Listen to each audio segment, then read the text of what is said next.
Well, hello, everyone out there in Tarot Land. This is your girl Zengaya, the Zen Libran, and welcome to my channel. Ding, ding, ding, ding. Pussy power. Yes, we got it, y'all. We got the tool for us to rule. You know what I'm saying? We got the rocket fuel. Yes, it is power in the pussy, ladies. Yes, it elevates us to get on the throne. You know what I'm saying? The earth is our throne. And we're supposed to rule it. This is supposed to be a matriarchal society. You know what I'm saying? And it's been in the dark ages ever since the male has taken over. You know, Mother Earth is crying out for us, ladies, and we need to take our place. But we're healing. We're healing. We have to heal first before we're able to rule. You know what I'm saying? So we need to heal. And by doing it, we need to know thyself and love ourselves, okay? And heal ourselves. Nurture that God is within, and that God is within will nurture you, okay?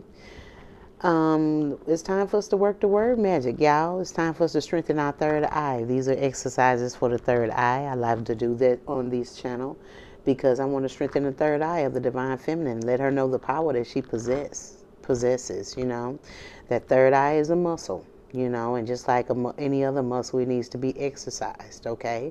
Food, a diet and exercise, you know what I'm saying? So maintain it and keep it in its fullest capability, you know what I'm saying? It's up to you to work on your diet, try to steer away from meat. If you feel you have to eat meat, please don't eat red meat. Don't eat anything fried. Don't eat pork. Eat more fruits and vegetables. Eat of the vine so that you can get the information from the divine, because that's the veins of the divine. You know what I'm saying? I mean, she bleeds green, okay? It's Mother Earth, and that'll help your diet. You know what I'm saying? I mean, the things that we eat, lady, it like calcifies our pineal gland. It's like, our third eye. It's like we got a big booger sitting on top of it. You know what I'm saying? But when you start to exercise it, it starts to clear up. That's why I want to do my part and help you ladies exercise your third eye. That's why we do decoding the spells. All right? Because we're very magical, ladies. We just need to tap into that frequency. We really do. We need to be on that vibration because we're more than capable of seeing things that are hidden right in front of our face. Okay? So let's strengthen that third eye and let's break down these words. You know what I'm saying? Because you just can't take the words for face value because this is the English language, which is the language of the fallen angels. The language is manipulative and is meant to be that way. That's why one word will have 60, 70 meanings to it because it wants to confuse you. And we know who the author of confusion is.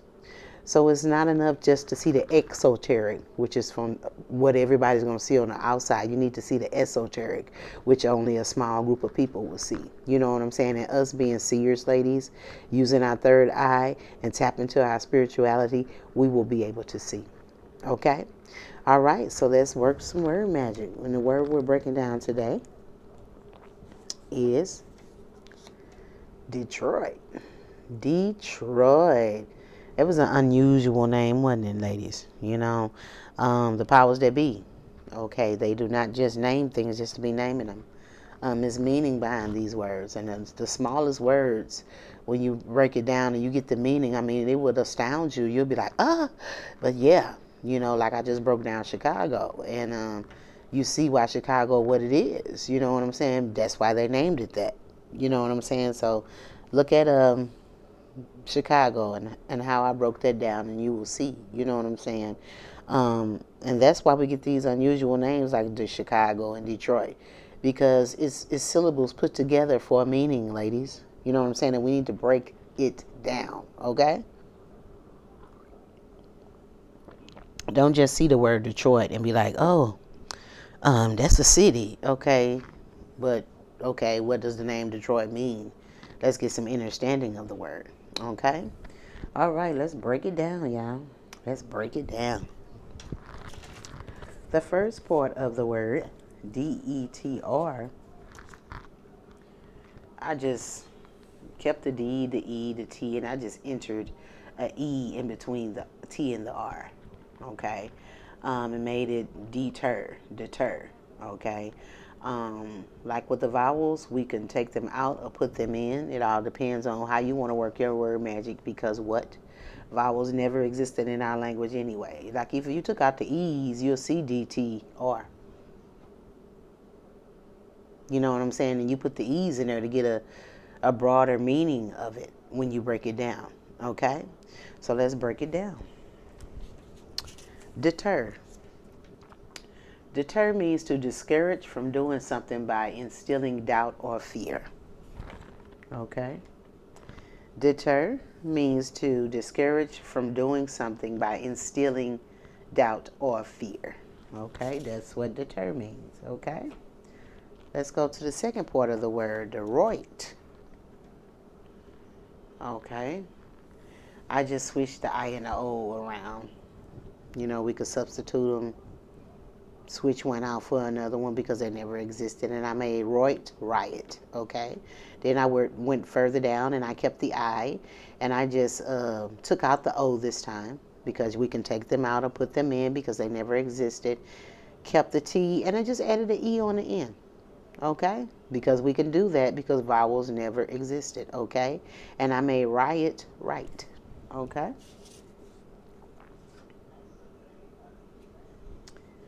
And what does the word riot means? It means an uproar, a violent disturbance. It means a rampage. It means commotion. It means take it to the streets. You know what I'm saying? Yeah, that's what riot means. All right? And then we made riot, right.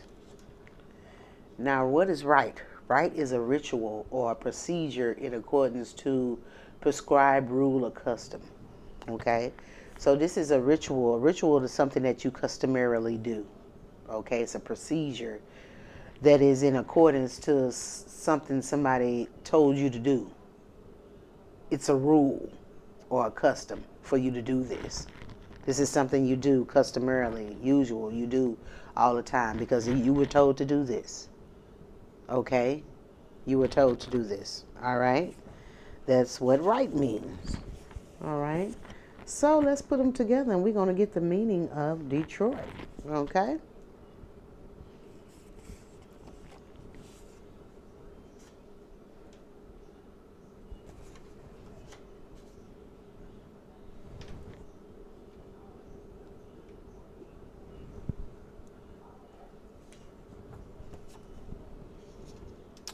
Detroit. What does it mean? Have you been to Detroit, guys? Detroit is one of the most dilapidated cities in America. It used to be one of the richest because that's where the automotive industry came from, you know. But there's nothing there now. I mean, great people, the same people that came from Chicago. As a matter of fact, Michigan, you see that chic in there? You know what I'm saying? That CHI that's in Michigan, that's in Chicago, that lets you know that the same people from Chicago migrated to Michigan. These are the same people. These are the same people, the same type of people, the same tribes. You know what I'm saying? And that's about where people travel when they came from Mississippi. You know what I'm saying? Through Detroit, through Chicago, you know, St. Louis. You know, everybody came down through this way. You know, and these are the same people. We're all the same people from the same tribe. Okay? That's why you get that chic in there. You know what I'm saying? The people from Mississippi are the same people that are in Detroit or the same people that are in Chicago. And these are the worst places in the world to live. These are were the most richest places in the world. But when the outsider came, it became the weakest places in the world. Okay, I am a Detroit Lions fan. My guy, he don't understand why. He be laughing at me, but I am a Detroit. I always have been. I wear their gear, their hats and everything. And it's because of, I know the importance and the spirituality of that particular town, of Detroit. You know what I'm saying? And I'm always for the underdog and for my people. That's why I love Baltimore. the Ravens, and I love Detroit Lions. You know what I'm saying? I'm diehard fans, okay? Because I support my people, you know. But in Detroit, people are discouraged from doing something by instilling fear or doubt in these people. And yes, that is what is instilled in these people. The police there are horrendous, okay? Just like they are in Chicago. They instill a lot of fear in people and a lot of doubt, like they're never going to be anything. You know what I'm saying? They do this to keep them, to discourage them from rioting, for uproaring, for doing a violent disturbance, for going on a rampage, for making a commotion, for taking it to the streets. You know what I'm saying? So they discourage them from doing this by doing a ritual, which was prescribed to them by whoever is the head of them, or the head of that city, head of that state. You know what I'm saying? This is a rule that you do. This is a custom that you do to keep the people down, to discourage people from rising. Okay? Okay? So the Detroit means to deter people from uprising. And this is something that they customarily do, that the government customarily do, because this is a rule given to the police, you know what I'm saying, for them to do, to instill fear and doubt in these people, to prevent them from going in an uproar. Because guys, when we do break out, you know what I'm saying, I mean, it's on and popping. You know what I'm saying? So they, with brute force, the police is horrible in that town. You know what I'm saying? They put a lot of fear in people, you know. And these are the same people that came from Chicago, Michigan, Mississippi, you know what I'm saying? Because that S and that C takes on the same at the time. So you know what I'm saying? These are the same people, okay? So listen to the words you say and you'll know the tribes, because they Mexican, Michigan, Mexican, it's the same word. Okay, it's the same word. You know what I'm saying? I mean, listen to them, y'all. Listen to what you hear. Okay? Listen to what you hear. All right? Well, Detroit. In Detroit, they discourage people from doing something. They discourage people from rioting. They discourage people from taking it to the streets by doing a procedure in accordance to, it's a rule. This is a custom that they do to keep people down, and it's brute force in Chicago against the people. Okay. The housing is the same like in Detroit. I mean, it's just ridiculous. They do. Detroit and Chicago, these are two of the worst cities, and this is where all the violence happens. And this is where the people, the original, the tribes and stuff came from that were pushed from Mississippi to these particular states. All right? All right, y'all. Well, this is what I have for this Decoding the Spells. If you feel anybody could benefit from these breakdowns, guys, please, please, please share the consciousness, share the awareness. And you wonder why these cities are dilapidated and stuff, because they have to keep these people down in order for them to be on top. And it's my people, the skin I'm in, the original people of this land, of the North America, Central America, and South Americas, okay? And especially in these cities. Because contrary to popular, you know what I'm saying, the Nile is the Mississippi River. Okay, Egypt is America. Okay? And that's where the people came from, the foundation. So these are the people that are tormented and tortured the most.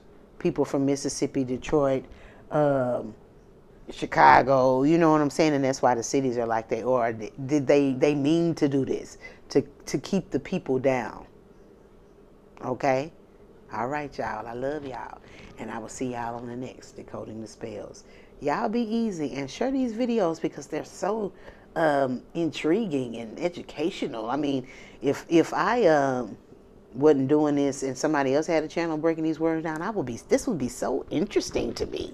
You know what I'm saying? But it's not toxic, so a lot of people are not interested in stuff that's not toxic. It's sad. We need to change that. Okay? We need to have a thirst for knowledge instead of a thirst for bullshit. Okay? All right, y'all. I love y'all, and I will see y'all on the next Decoding the Spells. Y'all be easy out there, okay? Bye-bye.